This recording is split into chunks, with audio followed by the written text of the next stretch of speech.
वो हम लोग देखें, ठीक है। ये इसमें किसी को दिक्कत है? दिक्कत ही नहीं है तो इसका जो है अगला टॉपिक पर चलेंगे, है ना, इंडक्शन पे ही जो है। अब जो इसका अगला टॉपिक है चार्जिंग ऑफ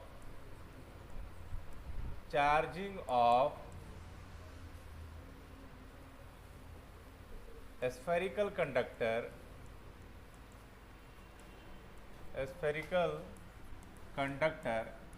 by इंडक्शन। देखिए पिछला क्लास में जो था ना वो दो आइडेंटिकल स्फीयर था, है ना। दोनों क्या किए थे, एक चार्ज ऑब्जेक्ट को रखे हुए थे, तो दोनों में क्या हो गया था, चार्ज निगेटिव इधर आ गया था, पॉजिटिव उधर हो गया था, फिर दोनों को सेपरेट कर दिए, दोनों निगेटिव और पॉजिटिव आ गया था, ठीक है ना। अब तो सिंगल है, अब कैसे करेंगे चार्ज? अब क्या है, charging of spherical conductor by induction process से करना है ना। तो कैसे करेंगे? तो सबसे पहला स्टेप क्या होगा, जब भी इंडक्शन प्रोसेस होता है ना, जब भी इंडक्शन प्रोसेस होता है, इंडक्शन प्रोसेस में क्या कहा जाता है, इंडक्शन में क्या होता है कि कोई भी कंडक्टर अगर ऐसा दे रखा है, यदि उसके नज़दीक में कोई चार्ज ऑब्जेक्ट लाएंगे तो कंडक्टर में क्या होता है कि जो अपोजिट चार्ज होगा वो सबसे नज़दीक वाले पोर्शन पे क्या हो जाएगा, इंड्यूस हो जाएगा, और पॉजिटिव चार्ज क्या हो जाएगा, सबसे दूर वाले पोर्शन पे पॉजिटिव रिपेल करेगा, और सबसे दूर वाले पोर्शन पे क्या हो जाएगा, एक्यूमुलेट हो जाएगा। इसी प्रोसेस को हम लोग क्या बोलते हैं, इंडक्शन। इसी को बोलते हैं हम लोग इंडक्शन, ठीक है। तो वही हम लोग यहाँ पे देख रहे हैं। सबसे पहले क्या करेंगे, इंडक्शन में क्या होता है कि कोई बाहरी चार्ज ऑब्जेक्ट को नजदीक लाया जाता है, तो क्या रहेगा, bring an external charge object, charge body near spherical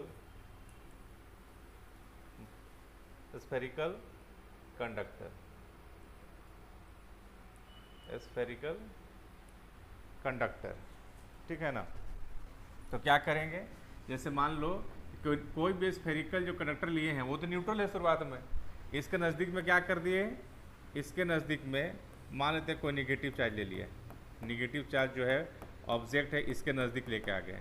एक ऐसा ऑब्जेक्ट लेके आए हैं, वो लेके आए हैं कोई चार्ज ऑब्जेक्ट है, निगेटिवली चार्ज्ड बॉडी है। ऐसा करने से क्या होगा कि निगेटिव पॉजिटिव क्या करेगा, अट्रैक्ट करेगा, और पॉजिटिव कहाँ पे एक्यूमुलेट हो जाएगा, कहाँ पे इंड्यूस होगा, इसके नियर पोर्शन पे, और निगेटिव क्या करेगा, निगेटिव को रिपेल करेगा, तो निगेटिव कहाँ चला जाएगा, यहाँ पे सबसे दूर वाले पोर्शन पे जाके इंड्यूस हो जाएगा, एक्यूमुलेट हो जाएगा।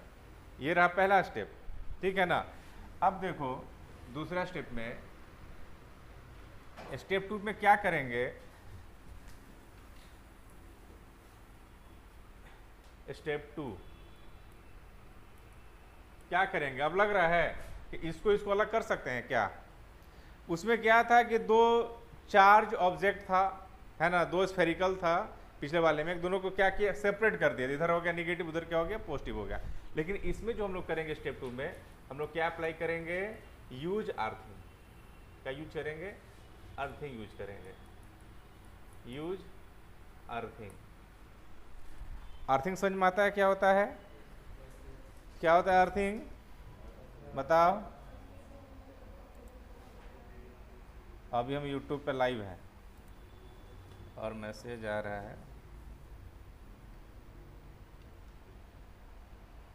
Good evening. हाँ, अर्थिंग क्या होता है बताइए। अर्थ क्या करता है, खींच लेता है। जहाँ पे पोल होता है, जहाँ इलेक्ट्रिक करंट पोल होता है ना, तो वहाँ पे अर्थिंग जरूर होता है। अर्थिंग क्या होता है कि वहाँ से एक कंडक्टर जो है, वायर है, उसको ज़मीन के अंदर गाड़ दिया जाता है। उससे क्या होता है कि जो भी लीकेज करंट है, उसके थ्रू कहाँ चल जाता है, अर्थ में। अब अर्थ का बहुत ज़्यादा कैपेसिटी होता है, कितना भी करंट हो, लीकेज करंट हो, सबको क्या कर लेता है, एब्जॉर्ब कर लेता है। यहाँ तक कि आप जानते हैं थंडरिंग, जब थंडरिंग होता है तो कितना सब पृथ्वी पे ही गिरता है, सबको सोख लेता है कि नहीं। तो इसका पृथ्वी का बहुत ज़्यादा कैपेसिटी है, ठीक है। तो अर्थिंग करने से क्या होगा, जब आप अर्थिंग किए, अब इसके अच्छा इसके प्रेजेंस में ही, ऐसे नहीं कि इसको हटा दीजिएगा, इसको हटाइएगा तो फिर से क्या करेगा, आपस में अट्रैक्ट हो जाएगा। अट्रैक्ट हो जाएगा तो फिर कैसे कीजिएगा, अलग अलग नहीं कर पाइएगा ना, इसको अलग अलग कर दिए हैं। तो लिखना होगा अर्थिंग, है ना, in the presence of external charged body, है ना। ऐसा करने से क्या हो गया, अब ये मान लीजिए ये है कंडक्टर लिए हुए थे, है ना, हमको चार्ज करना है, ये क्या है, बाहरी जो है कंडक्टर है ना, और यहाँ पर क्या था, दिस इज पॉजिटिव चार्ज, यहाँ क्या है, निगेटिव चार्ज है। अब इधर क्या लगा दिया हम, अर्थिंग, ऐसे तार लिए और ऐसे अर्थिंग लगा दिए, ये अर्थिंग का साइन है, ठीक है ना। ये क्या है, ये ग्राउंडिंग, इसे क्या बोलते हैं हम लोग, अर्थिंग या फिर ग्राउंडिंग कर दिए। वायर को लिए, एक मेटेलिक वायर को लिए, कंडक्टर को लिए और जमीन में गाड़ दिए जो है ना, इसको क्या बोलते हैं, ग्राउंडिंग बोल दिए या फिर अर्थिंग बोल दिए। ऐसा होने से क्या होगा कि जो भी जो इलेक्ट्रॉन्स है वो यहाँ से क्या हो जाएगा, फ्लो कर जाएगा, क्या करेगा, इलेक्ट्रॉन्स फ्लो कर जाएगा, जमीन में चला जाएगा, ठीक है ना। ओके, क्लियर है। अब ऐसा करने से क्या होगा, इलेक्ट्रॉन्स तो फ्लो कर गया, अब यहाँ पे क्या होगा, इलेक्ट्रॉन कम हो जाएगा, कि बहुत सा इलेक्ट्रॉन क्या हो गया, अंदर चला गया। तो अब स्टेप 3 में क्या कीजिए, स्टेप 3 में क्या कीजिए, अब इसको रिमूव कर दीजिए, अब दोनों को रिमूव कर दीजिए, अब इसकी जरूरत नहीं है ना, रिमूव कर दीजिए, रिमूव, है ना, अर्थिंग को भी रिमूव कर दीजिए एंड एक्सटर्नल चार्ज जो है, जो चार्ज बॉडी जो लिए थे उसको भी आप अलग कर दीजिए, अब कोई दिक्कत नहीं है। अब अलग कीजिएगा तो क्या होगा, ये मिलेगा, और इसमें इलेक्ट्रॉन मैक्सिमम इधर चला जाएगा, इसका मतलब ये बॉडी कैसा मिलेगा, पॉजिटिवली चार्ज बॉडी मिलेगा, क्योंकि निगेटिव की संख्या क्या हो गया, कम हो गया, इलेक्ट्रॉन की संख्या कम होने का मतलब क्या हो गया, बॉडी कैसा है, पॉजिटिव चार्ज। यानी अब जो बॉडी मिला है, आप ये जो ऑब्जेक्ट मिला है, बॉडी मिला है, इसको क्या बोलेंगे, पॉजिटिव चार्ज बॉडी, क्लियर। तो ऐसे भी हम इसको चार्ज कर लिए, ठीक है। सिंगल ऑब्जेक्ट रहेगा तभी इंडक्शन प्रोसेस से हम ऑब्जेक्ट को चार्ज कर सकते हैं, ठीक है ना। इसको उतारिए,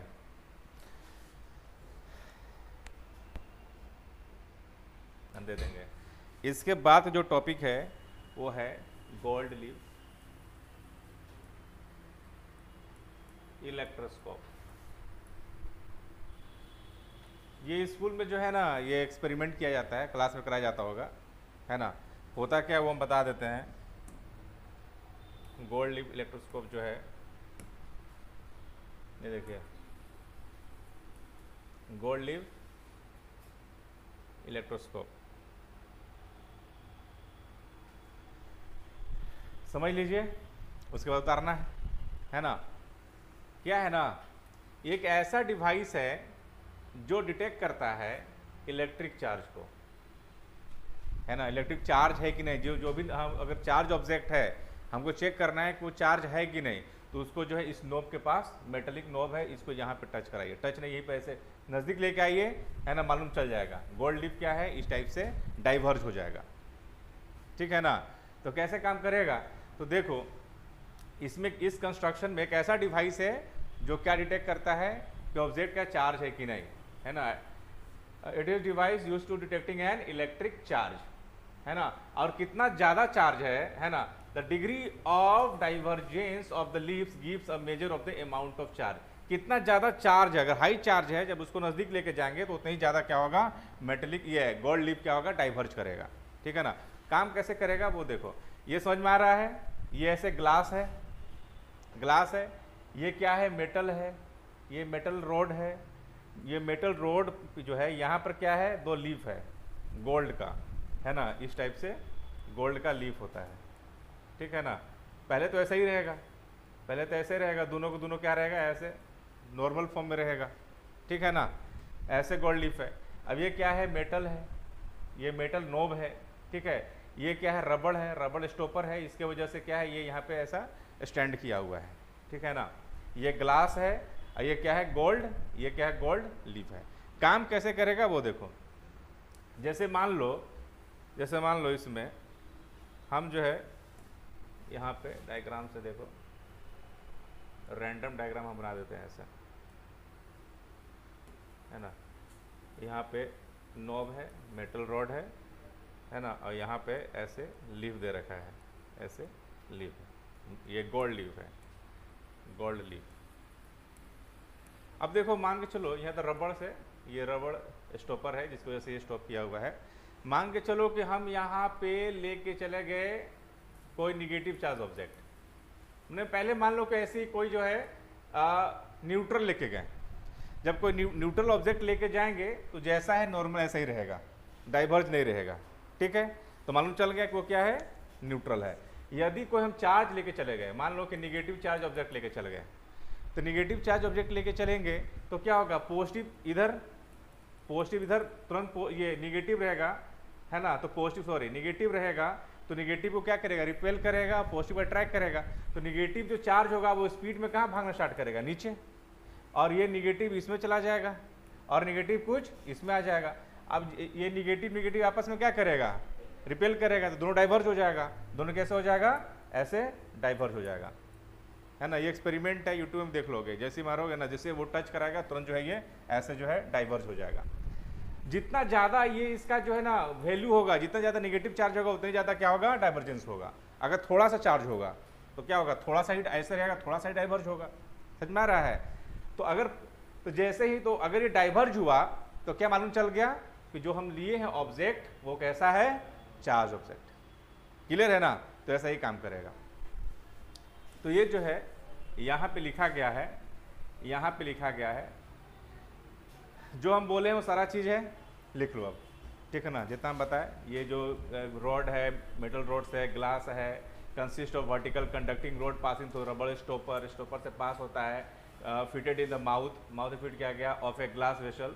2 thin gold leaves are attach to lower, 2 gold leaf जो है क्या है, लोअर पे अटैच है ना, end of the rod. When charge object touches the knob, जैसे यहाँ टच करता है ना, metal knob at the outer end of the rod, the charge flow down the leave. जैसे वैसे क्या होगा, जैसे टच किया चार्ज स्पीड में यहाँ फ्लो करेगा, है ना।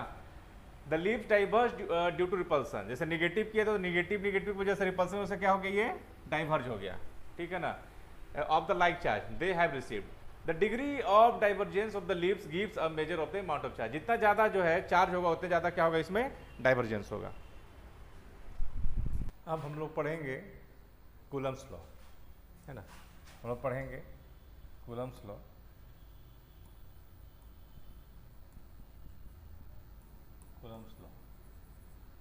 इस टॉपिक में सबसे पहले हम लोग पढ़ते हैं कि भाई इलेक्ट्रिक फोर्स किसे कहते हैं। What is electric force, what is electric force, electric force किसे कहते हैं, या इसको हम लोग इलेक्ट्रोस्टैटिक बोल सकते हैं। इलेक्ट्रोस्टैटिक फोर्स किसे कहते हैं, या फिर इसको हम लोग बोल दें कूलम फोर्स किसे कहते हैं। तो देखिए, दो चार्ज के बीच में जो फोर्स लगता है उसे हम लोग क्या बोलते हैं, कूलम फोर्स या फिर इलेक्ट्रिक फोर्स। पूरा डेफिनेशन ये होता है ना, force acting between 2 point charge, 2 point charge, 2 point charge के बीच में जो फोर्स लगता है उसे हम लोग क्या बोलते हैं, इलेक्ट्रिक फोर्स बोलते हैं। जैसे मान लेते हैं एक चार्ज Q1 यहाँ पे है, दूसरा चार्ज Q2 यहाँ पे है, ठीक है। दोनों के बीच डिस्टेंस कितना है, R दे रखा है। दोनों पॉजिटिव है तो दोनों क्या करेगा, एक दूसरे को रिपेल करेगा। दोनों फोर्स का वैल्यू सेम होगा, एक्शन इक्वल टू रिएक्शन से दोनों का फोर्स का वैल्यू क्या होगा, सेम होगा। और फोर्स कितना होगा, है ना, तो force between 2 point charge is, पहला क्या होगा, देखते जाइए क्या होगा। तो पहला डायरेक्टली प्रोपोर्शनल टू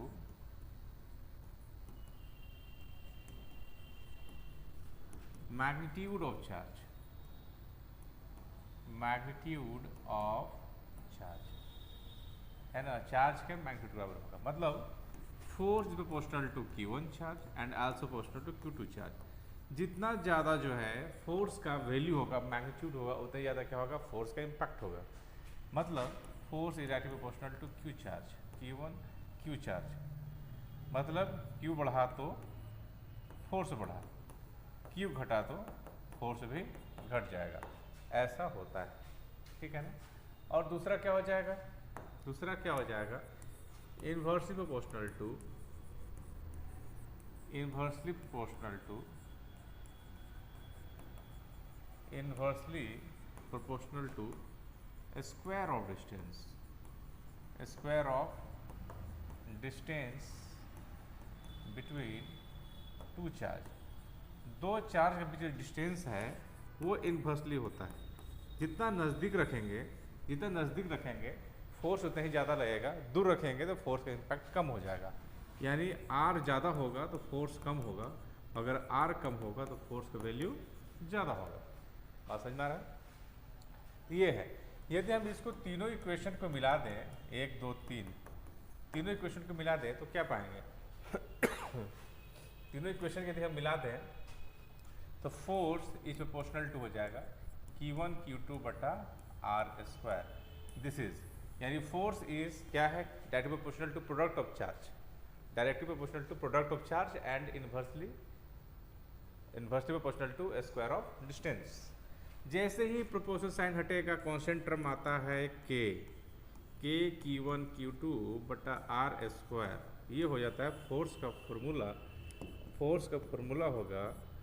और ये K है क्या, K को हम लोग बोलते हैं electrostatic force constant, electrostatic force constant. और K का वैल्यू होता है 9 × 10⁹ न्यूटन मीटर स्क्वायर पर coulomb square.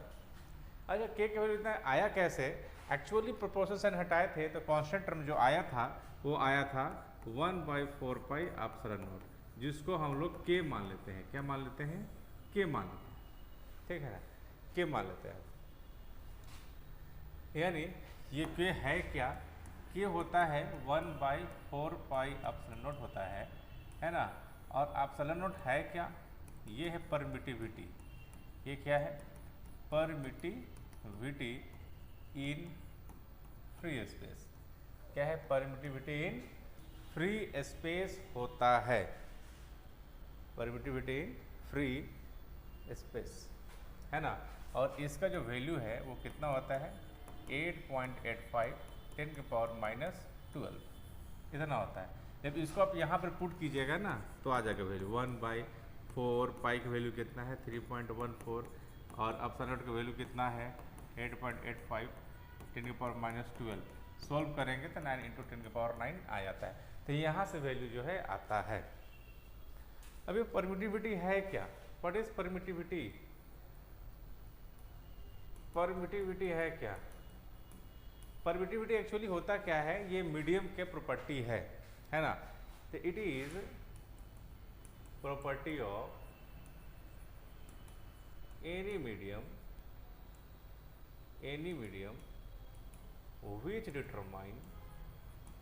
which determine the force between two charge present in that medium। उस मीडियम में जो दो चार्ज रखा हुआ है ना, तो उस मीडियम में कोई भी मीडियम रखे हैं, वाटर में रखे हैं, एयर में रखे हैं, कहीं भी रखे हुए हैं, तो उस मीडियम की प्रॉपर्टी है। और ये डिसाइड करता है कि दोनों चार्ज के बीच में फोर्स कितना लगेगा। कैसे डिसाइड करता है, क्योंकि आप देखिए फोर्स इक्वल टू होता क्या है, Q1 Q2 divide by K का वैल्यू यहाँ पे 4πε0 देते हैं इंटू R स्क्वायर। यानी Q चार्ज, ये दोनों कांस्टेंट है, चेंज नहीं होगा चार्ज का वैल्यू, और डिस्टेंस चेंज नहीं होगा, 4π कांस्टेंट है। तो ये क्या है, परमिटिविटी, क्या है, एप्सिलॉन परमिटिविटी। परमिटिविटी जितना ज़्यादा होगा उतना ही क्या होगा, फोर्स कम होगा। परमिटिविटी क्या है, परमिटिविटी किसी भी मीडियम का एक प्रॉपर्टी है, जैसे जैसे डेंस होगा वैसे वैसे परमिटिविटी का वैल्यू बढ़ता जाता है, ठीक है ना। जैसे आप एग्जाम्पल देते हैं, जैसे मान लीजिए एक हम एक एयर में एग्जाम्पल में एयर, इधर एयर मान लेते हैं, अब इधर वाटर मान लेते हैं, वाटर मान लेते हैं, है ना। ये दो चार्ज रखे हुए हैं Q1 और Q2, दोनों के बीच में क्या डिस्टेंस R है। तो मान लेते हैं कि इसमें जो फोर्स डेवलप हो रहा है, वो फोर्स कितना है, F लग रहा है, F एयर कितना है, मान लेते हैं फोर्स F लग रहा है।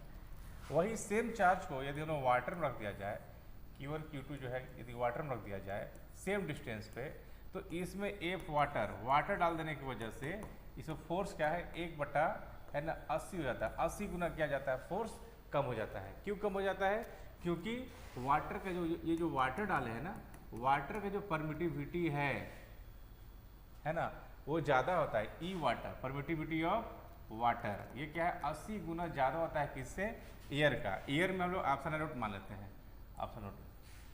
तो जितना ज़्यादा क्या है, ये 80 गुना है, permittivity of water is 80 times than air, है ना। यानी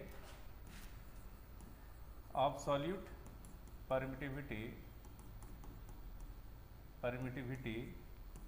of water is 80 times absolute permittivity of air और फ्री स्पेस। अब परमिटिविटी के बारे में और डिटेल हम लोग जानेंगे, जिसे हम लोग रिलेटिव परमिटिविटी पढ़ते हैं, जिसको हम लोग डायरेक्ट्रिक कांस्टेंट भी बोलते हैं, है ना। कितना डायरेक्ट्रिक कांस्टेंट, कितना रिलेटिव परमिटिविटी डालेंगे तो कितना फोर्स कम होगा, 5 डालेंगे तो क्या होगा, वो सारी चीज़ आगे पढ़ेंगे हम लोग, है ना। तो अभी फिलहाल यहाँ तक तब समझ में आ गया होगा परमिटिविटी क्या है, एक मीडियम का प्रॉपर्टी है जो डिसाइड करता है फोर्स कितना लग रहा है। जितना ज़्यादा परमिटिविटी होगा फोर्स उतना टाइम्स कम होते जाएगा, ठीक है ना। चलिए ठीक है, इसके आगे हम लोग क्या करते हैं, इसको नोट डाउन कर लीजिए, इसको नोट डाउन कर लीजिए।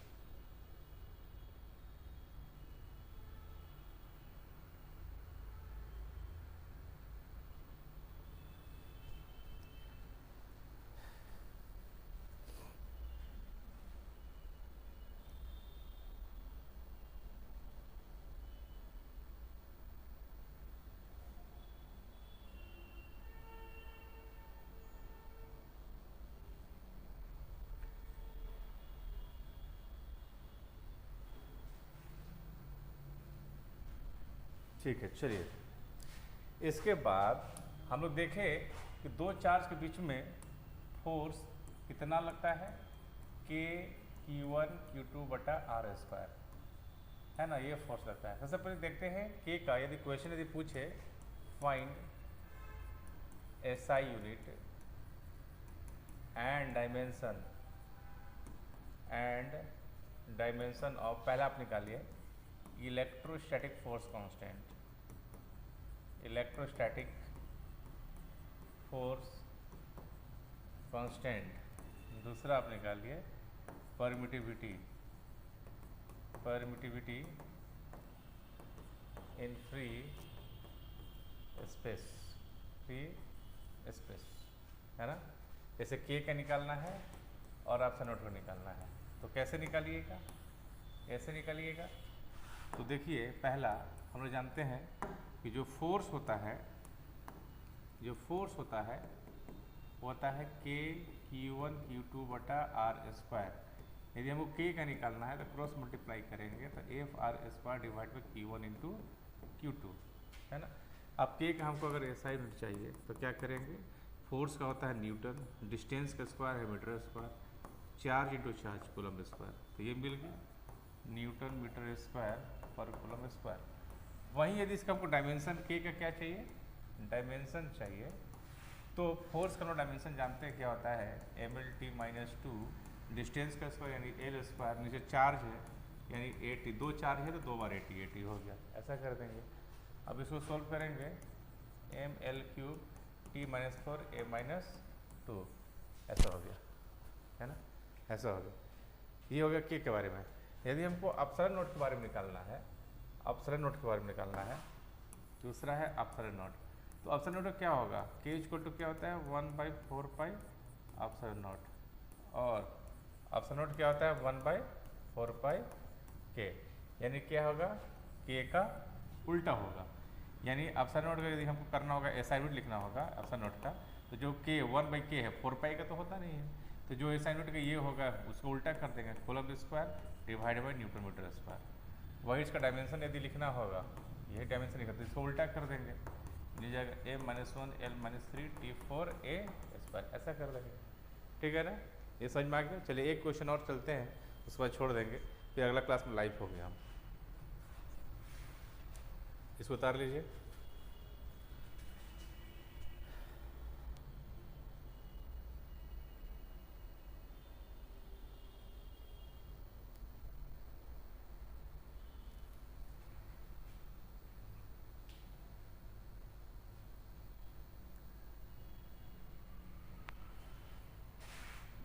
चलिए एक क्वेश्चन करते हैं।